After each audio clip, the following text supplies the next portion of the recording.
Student, स्वागत है एक बार आपका फिर से मिश्री के यूट्यूब के स्टडी मंत्र चैनल पर।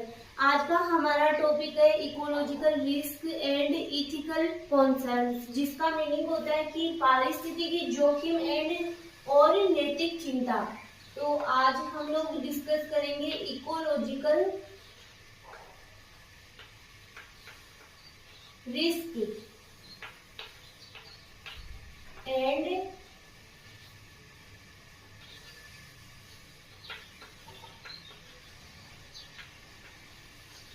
Ethical concern.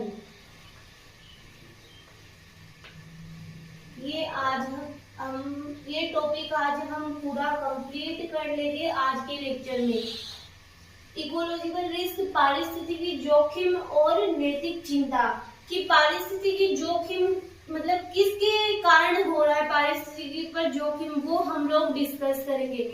Sir, long time से जो ह्यूमन है वो क्या कर रहा है कि ह्यूमन सिलेक्शन एंड ब्रीडिंग का फील्ड में यूज करता आ रहा है कि ट्रांसजेनिक प्लांट्स बनाना, ट्रांसजेनिक एनिमल्स बनाना, कि जीन किसी एक एनिमल का जीन ह्यूमंस में ट्रांसफर करना या ह्यूमंस के जीन किसी एनिमल्स में ट्रांसफर करना। तो इनके कारण क्या होता है कि जो एनवायरनमेंट है उसके ऊपर भी बहुत ज्यादा इफेक्ट पड़ता है, जो कि ह्यूमंस को अभी नजर नहीं आ रहा है। जो इंडिया है उसमें इसके लिए कई गाइडलाइंस भी लाई गई है, जिसके कारण जो आरडीएनए टेक्नोलॉजी है उनका यूज लिमिट में किया जाए, या फिर जो पॉसिबल रिस्क है उसका डिटर्मिनेशन करके फिर उसको यूज में लिया जाए। इसके कई लाभ भी है तो कई प्रकार की हानि भी है, नुकसान भी है। कई बार एनवायरनमेंट में क्या होता है कि इन्वायरमेंट इनके द्वारा पोल्यूशन होता है, या फिर इन्वायरमेंट में कई इस प्रकार के जो बैक्टीरिया है, वायरस है, उनका भी डेवलपमेंट हो जाता है, जो इन्वायरमेंट को क्या करते हैं, नुकसान पहुंचाते हैं। तो इसी टॉपिक पर आज हम लोग चर्चा करेंगे। सबसे पहले हम लोग बात करेंगे कि आज हम लोग क्या क्या पढ़ने वाले। हम पढ़ेंगे सबसे पहले इसकी डेफिनेशन, फिर हम लोग पढ़ेंगे गाइडलाइंस, फिर हम पढ़ेंगे कौन कौन से रिस्क ग्रुप है, उसके ऊपर भी हम लोग डिस्कस करेंगे। फिर हमारा नेक्स्ट टॉपिक इसी में रहेगा कि फेवर है या अपोजिशन में कौन कौन से इश्यूज है। तो इथिकल इश्यूज पर भी हम लोग डिस्कस करेंगे, इथिकल इश्यूज। फिर हम लोग लास्ट में इसको एक डायग्राम के साथ में भी पढ़ेंगे कि इकोलॉजिकल रिस्क असेसमेंट है उसको किस प्रकार से मैनेजमेंट किया जाए। तो अब हम लोग इनके नोट्स प्रिपेयर करते हैं। Ecological risk and ethical concerns का मतलब मीनिंग जैसे मैंने बताया कि नैतिक चिंता। ठीक है, तो अब हम लोग अपने नोट्स प्रिपेयर करते हैं। इसके लिए यहाँ पे लिखा हो कि एक लॉन्ग टाइम से human selection, mutation, breeding etc द्वारा जेनेटिक रूप से इम्प्रूव किए गए ऑर्गेनिज्म का फील्ड में टेस्ट करता रहा है कि ह्यूमन क्या है, कई टाइम से क्या कर रहा है, breeding, transgenic plants, transgenic animals, इस प्रकार से रिकॉम्बिनेंट डीएनए टेक्नोलॉजी के यूज के द्वारा फील्ड में टेस्ट करता रहा है। ऐसा माना जाता है कि ह्यूमन को सिलेक्शन का कोई रिस्क नजर नहीं आता है, बट प्रेजेंट टाइम में आरडीएनए टेक्निक के आरंभ के साथ ही कई रिस्क का अनुभव हुआ। जैसे कि यहाँ पे लिखा हुआ है, कुछ रिस्क आपके नोट डाउन किए गए कि क्या क्या रिस्क है जिनसे एनवायरनमेंट पर इफेक्ट पड़ता है। इनके द्वारा टॉक्सिक एंड एलर्जिक सब्सटेंस का प्रोडक्शन होता है, जिसके कारण क्या जो ह्यूमंस है, एनिमल्स है, उनके ऊपर इफेक्ट पड़ता है। कई बार ऐसे भी होता है कि जैसे एनिमल्स को क्या किया जाता है, किसकी तरह से ट्रीट किया जाता है, एक मशीन की तरह से ही ट्रीट किया जाता है। तो ये भी एक प्रकार का क्या है, रिस्क के अंतर्गत ही आता है। फिर एनवायरनमेंट में इनका रैपिड प्रोडक्शन, जिससे कि इकोसिस्टम को हार्म पहुंच सकती है। फिर ट्रांसजीन का one organism to another organism में transfer etc. RDNA technology technology से जीन ट्रांसफर के रिजल्ट अत्यधिक रिस्की हो सकते हैं। 1975 में इंटरनेशनल सेमिनार का ऑर्गेनाइजेशन कैलिफोर्निया में किया गया, जिसके मेजर फाइंडिंग निम्न थे, जिसके मतलब मेजर पॉइंट क्या क्या थे वो यहाँ पे नोट डाउन किए गए हैं। रिकॉम्बिनेंट डीएनए से रिलेटेड कुछ इस प्रकार के एक्सपेरिमेंट को अभी न किया जाए। Mostly recombinant DNA use suitable protection uses के साथ ही किए जा सकते हैं। फिर डिफरेंट टाइप के एक्सपेरिमेंट के पॉसिबल रिस्क का डिटर्मिनेशन पहले ही किया जाए। अगर जो रिकॉम्बिनेंट डीएनए टेक्नोलॉजी यूज हो रही है तो उसके पॉसिबल रिस्क को पहले ही डिटर्मिनेशन किया जाए, फिर आरडीएनए टेक्नोलॉजी का यूज भी किया जाए। 1977 से 1982 में इनमें मॉडिफिकेशन किए गए एंड इन्हें पहले की तुलना में क्या कर दिए गए, इजी कर दिए गए। इंडिया में आरडीएनए प्रोटेक्शन गाइडलाइन 1980 में अपनाई गई। इन गाइडलाइंस में 1994 में क्या किए गए, इम्प्रूवमेंट किए गए। तो ये आप लोग आराम से नोट डाउन कर सकते हो, बहुत ही।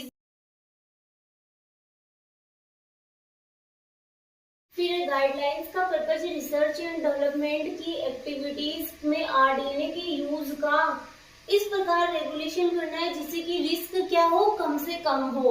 इसके साथ ही इन रिसर्च एंड डेवलपमेंट की एक्टिविटीज को बढ़ावा मिले, कि डेवलपमेंट की एक्टिविटीज को तो बढ़ावा मिले और जो रिस्क है वो कम से कम हो। फिर रिस्क असेसमेंट का मीनिंग होता है कि जोखिम का आकलन करना। किसी प्रोसेस में रिस्क उस प्रोसेस से हो सकने वाले harmful effect and in effect के रियल में घटित होने की पॉसिबिलिटी का मेजर होता है, कि रिस्क उस प्रोसेस से हो सकने वाली हार्मफुल इफेक्ट और उसके घटित होने की पॉसिबिलिटी का क्या होता है, आकलन होता है। इस प्रकार रिस्क 2 फैक्टर्स पर डिपेंड करता है। First, level of harmful effect, कि हार्मफुल इफेक्ट का लेवल क्या है। सेकंड है इसके घटित होने की पॉसिबिलिटी, कि इसके घटित होने की क्या क्या पॉसिबिलिटी, इसके ऊपर डिपेंड करता है रिस्क असेसमेंट।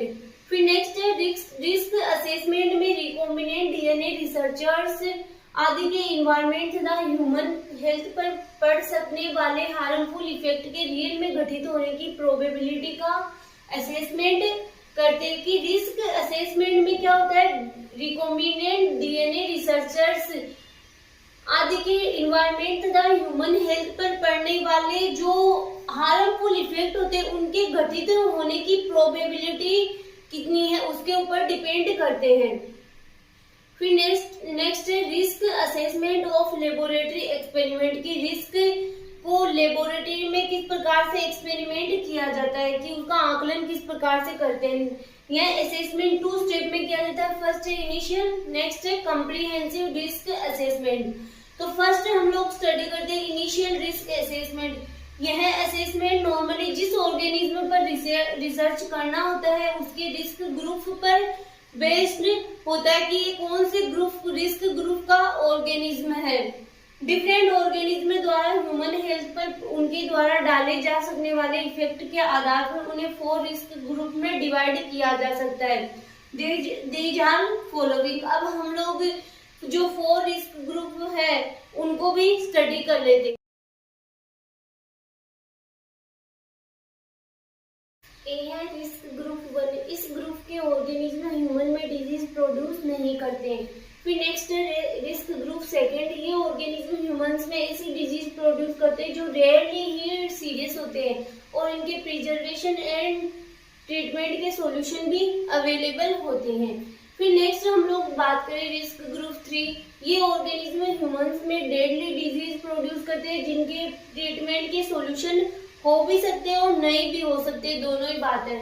नेक्स्ट हम लोग बात करें रिस्क ग्रुप 4 होते हैं, वो बहुत ज्यादा डेडली डिजीज प्रोड्यूस कर सकते हैं जिनके सॉल्यूशन या ट्रीटमेंट अभी तक अवेलेबल नहीं है। नेक्स्ट है सेकंड कॉम्प्रिहेंसिव रिस्क असेसमेंट, ये तो था इनिशियल रिस्क असेसमेंट। और अब हम लोग बात करें कॉम्प्रिहेंसिव रिस्क असेसमेंट का मीनिंग होता है कि जो कॉम्प्रिहेंसिव का मीनिंग होता है व्यापक या विस्तृत। यह निम्न बातों पर डिपेंड करता है। Related to the organism used in the experiment, कि कौन सा ऑर्गेनिज्म एक्सपेरिमेंट में यूज लिया गया है, इसके ऊपर डिपेंड करता है। नेक्स्ट, रिकॉम्बिनेंट डीएनए टेक्नोलॉजी के यूज से प्रपोज्ड मैनिपुलेशन का नेचर पर संभावित परिणाम, कि रिकॉम्बिनेंट डीएनए टेक्नोलॉजी से क्या कि नेचर पर क्या क्या संभावित परिणाम हो सकते हैं, इसके ऊपर भी ये डिपेंड करता है। यह बात है specially RG3 risk group 3rd and risk group 4th group के ऑर्गेनिज्म से रिलेटेड होती है। फिर अगर इथिकल इश्यूज की बात करें, नैतिक इशू कौन कौन से हैं, जिसके ओपिनियन और फेवर दोनों ही बातें, कई लोग इसके ओपिनियन में है और कई लोग तो क्या होते हैं इसके अपोजिशन में और कई लोग इसके फेवर में है। तो जो रिसर्च के विरोध में है उनके लिए उनके निम्न इशू है कि उनके क्या क्या इशू है, उसके ऊपर हम लोग बात करते हैं। इन रिसर्च के कारण एनिमल्स को अत्यधिक पेन एंड सफरिंग होती है। नेक्स्ट, रिसर्च के कारण एनिमल्स को ओनली मशीन के रूप में लिया जाता है, जबकि एनिमल्स भी ह्यूमंस की तरह से क्या होते हैं, सेंसिटिव होती है। बहुत से लोग ये भी मानते हैं एनिमल्स को भी ह्यूमन के सिमिलर ही समझना चाहिए। ये तो क्या है, इश्यूज है कि इस प्रकार से ह्यूमंस के समान ही एनिमल्स को भी समझना चाहिए। कई लोगों का यह विचार है कि ह्यूमन जीन एंड ह्यूमन में एनिमल्स के जीन के ट्रांसफर से ह्यूमन की यूनिकनेस एंड ह्यूमैनिटी कम हो जाएगी। तो आगे नेक्स्ट हम लोग बात करते हैं कि जो इकोलॉजिकल रिस्क असेसमेंट है उसका एक मैंने यहाँ पे लाइन डायग्राम आपके नोट डाउन किया गया है ताकि उसको देख के आपको इजीली समझ में आ जाए। सबसे पहले अगर किसी प्रॉब्लम का फॉर्मेशन हो रहा है तो उसको क्या किया जाता है, एनालिसिस किया जाता है एंड एक्सपोजर और उसका इफेक्ट का पता किया जाता है। एक्सपोजर मतलब खुलासा करना उसका। फिर रिस्क कैरेक्टराइजेशन, रिस्क को एनालिसिस करने के बाद में उसके ऊपर क्या किया जाता है, उसके ऊपर कुछ विचार व्यक्त किए जाते हैं या फिर उसको रिस्क से होने वाले प्रॉब्लम के लिए क्या क्या करना चाहिए उसका सॉल्यूशन निकालना चाहिए। फिर है कम्युनिकेट रिजल्ट के ऊपर क्या की जाती है, कम्युनिकेशन की जाती है। फिर रिस्क को मैनेजमेंट किया जाता है। तो ये एक प्रकार का लाइन डायग्राम यहाँ पे बनाया हुआ है, तो आप लोग नोट डाउन कर सकते हो। तो आपके ये टॉपिक भी आज कंप्लीट होता है। नेक्स्ट लेक्चर में हम नए टॉपिक के साथ फिर